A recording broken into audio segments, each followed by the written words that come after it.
Ini dia podcast Koni Sumbar. Sumbar bisa, sumber jaya. Assalamualaikum warahmatullahi wabarakatuh. Selamat siang pemirsa. Jumpa lagi di podcast Koni Sumatera Barat. Seperti biasa tagline kita adalah salam olahraga Jaya. Oke. Pemirsa, kita tahu bulan suci Ramadan adalah bulan yang sangat ditunggu-tunggu. Otomatis hal itu juga banyak terjadi perubahan, baik itu pola hidup, pola sehat dan pola di dalam kehidupan sehari-hari. Salah satunya adalah pola di olahraga. Bagi mereka yang hobi berolahraga, saban hari berolahraga, tentunya di bulan puasa juga harus dibagi juga waktunya. Kapan baiknya, kapan pasnya, apa jenisnya, dan hal-hal dihindari bagi para pelaku olahraga di bulan suci Ramadan ini. Kali ini di podcast Koni Sumatera Barat, saya tidak sendiri. Saya menghadirkan salah seorang praktisi olahraga. Beliau salah seorang doktor di Universitas Negeri Padang di Fakultas Ilmu Keluargaan. Selamat siang, Bang Doni. Saya bisa manggil Bang Doni aja. Assalamualaikum, Bang.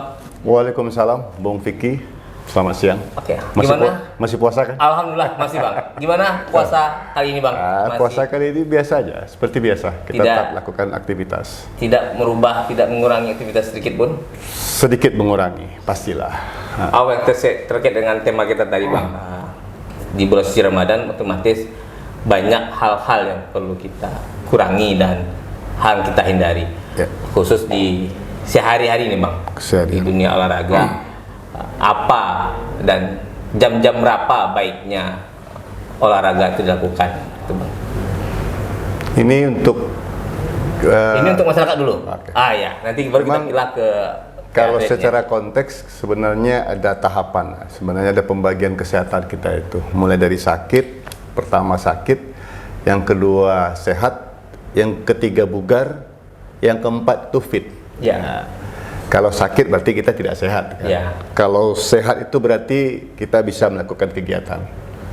Kemudian bugar, nah itu mungkin yang level di masyarakat biasa dalam berolahraga itu kan mencarikan kebugaran. Nah. Kita bisa melakukan aktivitas tanpa ada gangguan berarti. Ya.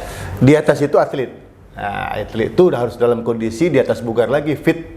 Kalau di level seperti saya berarti di bugar. Harus bugar. Nah, jadi bugar itu sebenarnya indikator utama daripada bugar itu orang sering mengukur daripada denyut nadi biasanya, salah satunya indikatornya. Tapi banyak faktor-faktor yang lain.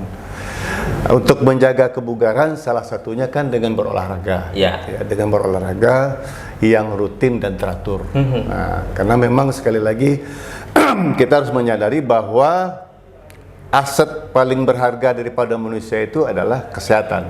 Dan di atas kesehatan itu adalah kebugar. Di bulan puasa sebenarnya melakukan aktivitas memang sedikit ada perubahan, ya. Tetapi dianjurkan untuk tidak berhenti untuk melakukan aktivitas berolahraga. Karena kita sangat dipengaruhi oleh pengaturan antara waktu makan, waktu aktivitas, dan juga sebagai umat Islam tentu beribadah tidak boleh terganggu. Nah, kita menyarankan sebenarnya untuk sebenarnya ada 3 pilihan. Ini waktu ini, Bang? Ya, waktu untuk berolahraga. Ada 3 pilihan ini. Pertama, setelah kita sahur, ada konsekuensinya, energi kita lebih banyak, tetapi waktu kita panjang untuk mengisi lagi. Yang setelah itu sebelum kita berbuka. Positifnya pengisiannya akan lebih cepat. Tetapi kita kehabisan energi karena di sisa-sisa energi kita.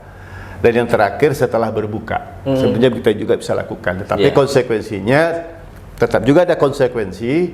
Kalau setelah berbuka, pertama juga akan terganggu ibadah kita, juga akan berpengaruh kepada terganggunya pola istirahat kita. Bang, sebentar, kita pilih-pilih dulu, Bang. Tadi Bang menyebut sesudah sahur. Mungkin Abang bisa jelaskan ke kita, ke masyarakat warga Sumatera Barat, jam sahur itu maksud saya apa olahraganya setelah sahur yang perlu dilakukan? Ya, biasanya tetap takaran olahraga itu sebenarnya kan intensitas. Ya, intensitas itu kalau diibaratkan dalam sebuah resep dokter itu dosis berolahraga. Jadi dianjurkan kita untuk melakukan aktivitas yang sifatnya intensitasnya itu sedang, rendah ke sedang. Seperti aktivitas-aktivitas aerobik, ya mungkin kalau Bung Vicky sering ke tepi laut, masih juga ada aktivitas bapak-bapak ibu-ibu kita yang jogging, ya, itu enggak apa-apa, ya enggak apa-apa juga, jalan karena memang jalan santai ya, intensitasnya sedang. Ya.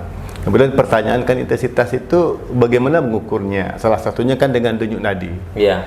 Ya, manusia itu dalam berolahraga itu kan ada dikatakan denyut nadi maksimal katanya. Cara mengukur denyut nadi maksimal itu kan 220 dikurang usia kita. Oh, arti ilmu nih. Ini ilmu nih pemirsa. Ilmu nih. Ya, artinya 220 dikurang usia kita. Jadi nanti biasanya yang sedang itu kan 60, 70 sampai 80% dari denyut nadi maksimal kita itu dikatakan sedang.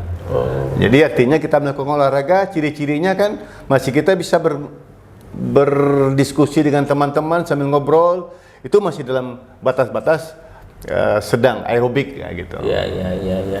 Kalau setelah berbuka, Bang. Sebelum berbuka maksud saya. Sebelum berbuka juga hampir sama, karena kita juga di sisa tenaga, karena memang cadangan energi kita udah habis, dan biasanya kan itu takarannya paling rendah kali ya?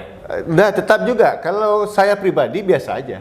Nah, karena kita habis-habisan, karena memang kita kan waktunya pendek, kemudian kita setelah itu kan kita udah prediksi, habis-habisan tuh kita juga akan berbuka setelah itu. Jadi juga intensitas olahraga dengan intensitas menengah juga tidak apa-apa dilakukan. Bahkan kalau saya lihat sekarang di sanggar-sanggar kebugaran justru lebih banyak mereka melakukan aktivitas olahraga sebelum berbuka. Dan beberapa tempat saya lihat penuh untuk beraktivitas olahraga itu. Bang, kalau untuk jenis olahraganya, karena masyarakat ini kan tidak semua yang tahu ini, Bang. Kategori tadi apa yang pas jenis olahraga yang perlu dilakukan agar tidak menguras energi, tidak mengurangi takaran tadi yang Abang maksud. Ini untuk masyarakat awam dulu nih, Bang. Biasanya ya sekarang kan kebanyakan aktivitas olahraga itu dalam bentuk yang sifatnya aerobik. Aerobik itu kadang-kadang orang selalu identik dengan pakaian ketat, padahal tidak. Aerobik itu kan sebenarnya sistem energi sebenarnya. Iya. Di mana dikatakan bahwa aktivitas dalam waktu yang panjang kemudian dilakukan dengan intensitas yang sedang. Itu banyak sebenarnya bentuk-bentuk aktivitas yang bisa kita lakukan, seperti dikatakan tadi, apakah itu dia berjalan ataupun jogging ataupun nanti bersepeda, berenang sekalipun, di mana tentunya dia melibatkan otot-otot besar nantinya. Kalaupun di nge-gym pun sebenarnya latihan-latihan beban dengan intensitas dengan beban yang tidak terlalu berat itu dilakukan dengan waktu yang cukup lama, itu juga masuk aerobik. Masuk kategori berat juga berarti. Iya. Jadi tidak masalah kita lakukan latihan-latihan dengan kategori seperti tadi. Yang jelas yang terpenting bisa melibatkan otot-otot besar kita, seperti otot tungkai, otot tangan dan sebagainya. Tapi saya melihat, Bang, kebanyakan masyarakat ini lebih cenderung nyantai-nyantai lah. Mereka memilih olahraga yang tidak terlalu berat karena mereka pikir akan mengeluarkan keringat, akan menghabiskan energi, sementara waktunya itu tidak tentu gitu. Misalnya mereka olahraganya pagi, akan menahan dari jam 9 sampai jam 6 pagi gitu. Itu gimana mensiasati hal seperti itu, Bang? Ya, jadi memang sebenarnya kebiasaan. Karena memang sekali lagi tubuh kita itu sebenarnya ada warning system, dan itu mindset. Puasa itu sebenarnya mengajarkan mindset aja. Makanya dalam berpuasa itu banyak orang mah kan tidak masalah. Karena kenapa? Biasanya kan mah itu dipicu oleh pikiran kita. Begitu pikiran kita teringat akan makan, tentu asam lambung akan naik. Tapi di dalam berpuasa kan settingnya tidak kepikiran makan lagi. Dia udah tahu tuh makan itu akan bisa kita lakukan setelah berpuasa. Jadi sebenarnya di tubuh kita sebenarnya settingannya juga seperti itu. Kalau kita udah terbiasa melakukan aktivitas berolahraga pagi seperti kebanyakan bapak-bapak dan ibu-ibu yang melakukannya di tepi laut, tidak masalah. Ya, karena setelah itu dia kan sedang, kemudian setelah itu dia bisa beristirahat. Beda dengan orang sekali-sekali berolahraga. Nah, yang sekali-sekali berolahraga, makanya dia akan lemas karena berpuasa. Langsung menambah lagi lemak badannya. Seperti itu. Makanya sebenarnya puasa ini kan banyak sekali manfaat yang kita bisa peroleh daripada berpuasa. Sebenarnya kalau saya secara pribadi beberapa bulan terakhir udah mulai merutinkan puasa Senin Kamis. Di samping beribadah juga memang ada beberapa manfaat yang kita peroleh. Pertama, secara metabolisme kalau kita terbiasa berpuasa, tubuh itu akan lebih mengandalkan penggunaan lemak sebagai sumber energi daripada karbohidrat. Mengurangi berat badan. Jadi untuk orang-orang yang diet itu sangat dianjurkan berpuasa untuk bisa mengatur pola dietnya. Kita juga mindset pola makan, ya jujur kalau kita itu selalu mengatakan bahwa makan itu harus nasi kan. Artinya karbohidrat itu sebenarnya harus nasi. Sebenarnya tidak seperti itu juga. Ada sumber-sumber karbohidrat yang mungkin lebih lebih bisa kita kurangi. Berarti dalam artian dengan bentuk-bentuk lain. Ya, tentu disarankan untuk banyak mengkonsumsi buah-buahan. Tapi bagi kita, Bang, kita di timur lah. Kalau tidak makan itu tidak dengan nasi. Makanya. Belum makan namanya kalau Makanya. Padahal udah makan lontong nih, belum juga makan nasi. Tetap makan nasi. Itu orang kita kan. Jadi mindset makan itu yang perlu kita coba rubah. Bahwa bahkan dalam penelitian-penelitian terakhir, ya saya sering sering dengar di Instagram Zaidul itu ternyata makan pagi yang terbaik itu tidak lagi nasi, tapi buah-buahan. Nah, itu yang sesuatu yang luar biasa yang perlu kita rubah sebenarnya, mengatur pola makan. Artinya juga jangan menjadikan saat berbuka itu sebagai dendam yang tertahan dari hati sampai kemudian harus dituntaskan. Sebenarnya kalau makan seperti biasa aja, kita jaga setelah berbuka makan sekedarnya, kemudian nanti sholat tarawih. Karena sholat tarawih itu kan ada juga energi yang dikeluarkan itu. Bermakan lagi sampai setengah jam. Seperti biasa juga kan kita makan 3 kali juga kalau tidak terlalu berat. Sama nanti dengan sahur sebenarnya. Selain dari praktisi olahraga, beliau juga merupakan pengurus KOI Sumatera Barat. Bang, tadi kita bicara intern keluar ini, Bang. Nah, sekarang kita ke dalam terkait dengan kondisi Sumatera Barat, dan di dalam itu ada atlet, ada praktisi segala macamnya. Kita sinkronkan dengan tema kali ini adalah di bulan suci Ramadan. Bang, kita tahu bahwa bentar lagi bakal digelar event nasional, pekan olahraga nasional yang insya Allah dilaksanakan di Aceh dan Sumatera Utara. Pertanyaan saya, Bang, bagaimana memanage atlet-atlet kita ini agar stamina masih segala macamnya ready lah, karena tidak tertutup kemungkinan mereka juga berleha-leha dengan alasan olahraga tadi. Dari kacamata Abang seperti apa ini, Bang, atlet kita di Sumatera Barat, Bang? Berbicara tentang persiapan atlet Sumatera Barat, ya kita tidak mungkin agak meluas dulu ya. Memang sekali lagi kelolosan atlet sekarang kan atlet udah ada yang lolos, baik secara BK maupun secara Porwil. Artinya berbicara atlet, kita tentu berbicara dengan orang terlatih. Kemudian juga kita percaya bahwa prestasi itu tidak muncul dengan sendirinya, dan dipersiapkan. Artinya tidak, jaranglah dalam olahraga itu kita berbicara tentang sesuatu yang sifatnya kebetulan. Ada yang sebenarnya kebetulan. Jadi juara itu memang dilahirkan dan diciptakan. Dilahirkan dalam arti kata dia punya bakat, potensi, kemudian diciptakan melalui sebuah latihan yang teratur dan sistematis. Tidak simsalabim. Tidak simsalabim. Kemudian juga tetap menjadi sebuah fenomena bahwa memasuki bulan Ramadan. Nah, tetap ada sebuah konsekuensi. Tetapi kita percaya bahwa yang namanya faktor-faktor mempengaruhi prestasi itu secara garis besar ada 4 mungkin. Ada fisik, ada teknik, ada taktik, dan yang terakhir adalah mental. Ini berbicara tentang fisik. Fisik ini berbeda dengan teknik. Teknik itu kalau kita udah memilikinya dan itu udah benar, itu seumur hidup nggak akan pernah hilang. Dia kita ibaratkan seperti orang naik sepeda. Orang naik sepeda, kalau dia udah pandai naik sepeda, kemudian beberapa tahun dia tidak naik sepeda, kemudian dia naik sepeda lagi. Tidak bisa. Ya paling-paling goyang-goyang pertama. Iya. Nah ini seperti itu. Nyaman lagi. Berbeda dengan kondisi fisik. Kondisi fisik itu secara analogi saya sering mengatakan bahwa itu seperti rumah RT nya. Rumah RT itu kalau kita ke RT itu sering dikatakan tamu tak lapor 2 kali 24 jam. Ya. Kondisi fisik juga seperti itu. 2 kali 24 jam kalau atlet itu tidak berlatih lagi, dia akan kembali kepada posisi awal. Karena memang salah satu prinsip-prinsip latihan itu ada yang dikatakan reversibility. Jika kita tidak digunakan, dia akan hilang. Yang terberat itu sebenarnya bagi atlet itu adalah menjaga kondisi fisik. Ya. Selama bulan puasa, tentu kita tidak bisa melakukan aktivitas seperti bulan puasa. Makanya, ya, sifatnya lebih cenderung ke maintenance. Maintenance itu menjaga kondisi fisik yang sudah ada. Nah, tadi kita di awal sudah mengatakan bahwa ada tiga waktu yang bisa kita lakukan selama bulan. Sesudah sahur, apakah sudah sahur, sebelum berbuka, atau sudah berbuka. Ya.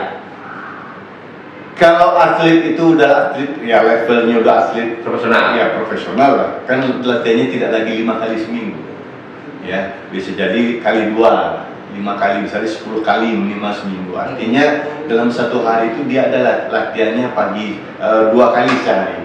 Bahkan kalau di pelatnas itu 3 kali lah sehari. Ya semakin banyak dia berlatih semakin bagus. Dengan catatan latihan yang berkualitas. Iya. Jadi kita bisa menyiasatinya dan tetap hampir sama. Yang pagi hari itu mungkin kita tetap intensitasnya sedang. Sebelum berbuka pun sedang. Jadi setelah sahur sedang, sebelum berbuka sedang. Kalaupun nanti ada latihan yang mau intensitas tinggi, Sesudah berbuka. Kita bisa menyiasati itu tanpa mengurangi waktu ibadah. Nah kalau berbicara ibadah, kita tidak bicara di sini, tergantung atletnya lagi. Ya kadang ya kembali ke aktivitas masing-masing. Jangan nanti dikatakan bahwa puasa itu sebagai penghalang. Nah, kemudian juga ibadah itu sebagai penghalang, tidak bisa menyiasatinya. Tapi dari abang melihat mereka udah bisa membagi waktunya. Yang di atlet kita saja nih, yang di Sumatera Barat tadi akan lolos misalnya 60% lah, atau hanya 50% mereka yang mau masih menjaga. Saya rasa kalau atlet wajib, karena pelatih nggak tahu. Begitu mereka lolos, konsekuensinya mereka akan bersaing di tingkat nasional. Ya. Kemudian juga semua mungkin memiliki pemikiran yang sama. Kalau mereka berprestasi, ada impact atau dampak dari prestasi tersebut bagi masa depan mereka, dan mereka harus pertaruhkan itu. Tentu mereka tidak main-main, kecuali orang yang bugar kan. Tapi mereka berprestasi, ada konsekuensi mereka harus menjadi yang terbaik, menjadi juara. Konsekuensi juara dapat medali, konsekuensi medali ada reward yang diperoleh. Apakah itu dalam bentuk bonus, pekerjaan dan sebagainya. Dari kondisi sendiri bang, ada nggak turun langsung kita ke tempat latihan dari kawan-kawan kita ini bang?